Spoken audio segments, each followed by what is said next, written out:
Bonjour à tous, bienvenue dans cette vidéo sur les trucs et astuces de gestion. Et aujourd'hui, nous allons voir la différence entre CRM et ERP. La question revient hyper souvent.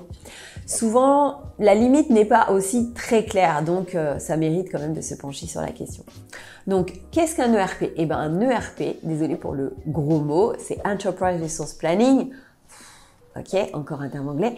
Eh bien, c'est un logiciel qui permet de tout gérer dans l'entreprise, depuis la gestion de la relation client, aussi ce qu'on appelle la CRM, jusqu'à la comptabilité en passant par les ventes, les achats, les stocks, la production, la gestion de projet, le service après-vente, les ressources humaines, etc., etc.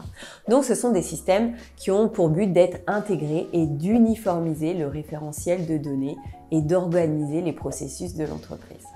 La CRM, c'est une partie de cette activité, c'est la gestion de la relation client, aussi on dit Customer Relationship Management, et ça permet de bien connaître ses clients et d'historiser toutes les interactions qu'on a avec ses clients.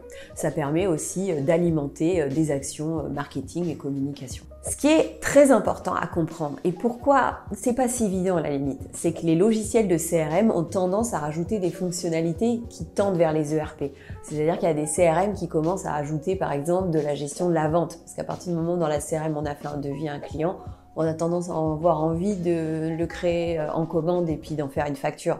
Donc du coup, les CRM tendent vers les fonctionnalités des ERP et les ERP ont souvent des modules CRM intégrés. Donc la limite n'est pas aussi nette que ça et c'est pour ça que c'était important de bien éclairer ce point aujourd'hui.